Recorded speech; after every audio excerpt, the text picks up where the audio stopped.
ভাই আমার বন্ধুরা আমার এরপরে আছেন এই আজকে আগামীকালকে আমাদেরকে যদি আল্লাহ তাআলা হায়াত তৈয়বা বাড়ায় দেন, নেকহাত বাড়ায় দেন, তাহলে আমাদের একটা ঈদের দিন, খুশির দিন আছে না নাই?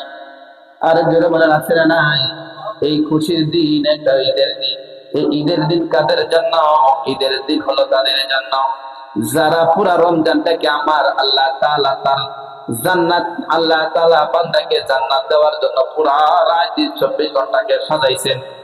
যারা এই সাজানো মশলাগুলা অংশগ্রহণ করতে পেরেছে, অর্জন করতে পেরেছে, স্বাদ নিতে পেরেছে, পুরা রমজান মাসে রোজা যারা রেখেছে, পাঁচ ওয়াক্ত নামাজ যারা পড়েছে, ইফতার করেছে, করাইছে এবং তারাবির নামাজ পড়েছে এবং শেষ 10 দিনে লাইলাতুল কদরের রাত্র যারা খুঁজেছে এবং ঈদুল ফিতর যারা আদায় করেছে, যাকাত যারা দিয়েছে, আত্মীয় স্বজনের হক যারা বাৎসরিক ভাবে আদায় করেছে, খোঁজ খবর নিয়েছে, তাদের জন্যই হলো ঈদের দিন।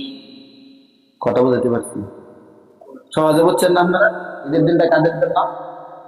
যারা পর্দার আড়ালে,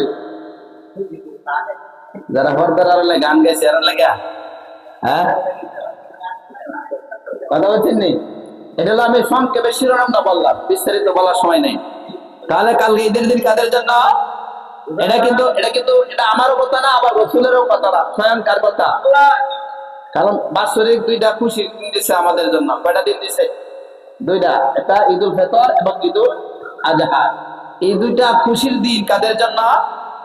যারা রোজা রেখেছে, পাঁচ ওয়াক্ত নামাজ পড়েছে, তারাবির নামাজ পড়েছে, শেষ 10 দিন লাইলাতুল কদরের রাত্র, বেজর রাত্র গুলা খুঁজছে এবং তারাবির নামাজ আদায় করেছে এবং ইফতার করছে এবং করাইছে, এবং যারা ঈদুল ফিতরের টাকাটা যথাযথভাবে আদায় করেছে, ফিতরা যেটা আমরা বলি, এই সাদাকা যারা আদায় করেছে এবং যাকাতের টাকা যারা আদায় করেছে, আত্মীয়তার হক যারা আদায় করেছে, টাকা দিয়া, কাপড় দিয়া অথবা খোঁজ খবর নিয়েছে, হালত জেনেছে, তাদের জন্য হইলো এই কালকে আগামী দিনে ঈদ। আর বাকিরা মানে কেমন জানে?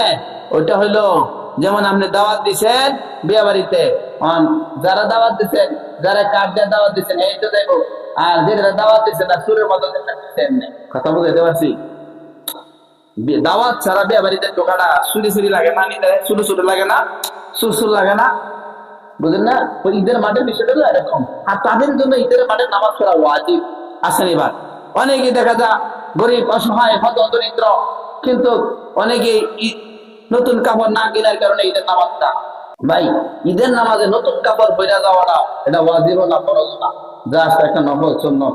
কিন্তু পরিষ্কার পরিচ্ছন্নতা কাপড় পরে যাওয়া সুন্নাত। জোরে বলুন সুবহানাল্লাহ। পরিষ্কার পরিচ্ছন্নতা কাপড় আত্মবরসাতুল ঈমান, পবিত্রতা ঈমানের অঙ্গ। এই জন্য আমরা যারা ঈদের মাঠে যাব, ঈদের মাঠে আমরা পরিষ্কার পরিচ্ছন্নতা কাপড় পরে সবাই ঈদের মাঠে ঈদের নামাজ পড়া ওয়াজিব। কিন্তু নতুন কাপড় পরে নামাজ পড়া ওয়াজিব না। অনেকে আছে নতুন কাপড় পরতে পারে, এদিকে যাবো না। আচ্ছা, ঈদের যুগে যে নতুন কাপড় আপনি কিনতে হবে, এটা কোথায় পাইলেন? কিন্তু হাদিসে আছে আত্মবরসাতুল ঈমান, পবিত্রতা ঈমানের অঙ্গ। পরিষ্কার পরিচ্ছন্নতা কাপড় পরে, পাক পবিত্র আতর সুগন্ধি লাগাইয়া, তারপরে আল্লাহু আকবার, আল্লাহু আকবার, লা ইলাহা ইল্লাল্লাহ, আল্লাহু আকবার, আল্লাহু আকবার, লিল্লাহিল হামদ বলে আমরা ঈদের মাঠে যাব। যে রাস্তা দিয়ে যাব, আসার সময় অন্য রাস্তা দিয়ে আসবো। যে রাস্তায় যাব, আসার সময় কি অন্য রাস্তা দিয়ে আসবো। তাহলে আল্লাহ প্রতি এই তাকবীরে এবং প্রতি ইয়াতে আল্লাহ তাআলা একটা উট কুরবানির সওয়াব দিয়ে দিবেন। সুবহানাল্লাহ। এত পরিমাণ সওয়াব। কিন্তু কাদের জন্য? যারা এই হক ঠিক পথে আদায় করছে। কথা বলছেন? আল্লাহ তাআলা কিন্তু নামাজ না পড়ে আবার তো আল্লাহর টাইনে নামাইলো কি কামাইবো? কবর হইব। কারণ এই যে দুনিয়ার শাস্তি, এটা হলো দুনিয়ার শাস্তি। যে যতই আমল করেন, যতই কিছু করেন, নামাজ না পড়লে কোনো আমল আল্লাহ কবুল করবে না। নামাজ না পড়লে আল্লাহ চেহারা আলোকিত করবে না। নামাজ না পড়লে আল্লাহ তাআলা তার রিজিকের বরকত কমায় দিব। নামাজ না পড়লে আল্লাহ তাআলা তার নিজের দোয়া কবুল করবে না। নামাজ না পড়লে আল্লাহ তাআলা তার মতো অন্য কেউ দোয়া করলে কবুল করবে না। এই হলো 5টা শাস্তি দুনিয়াতে। কথা বলতে পারছি? আল্লাহ তাআলা আমাদের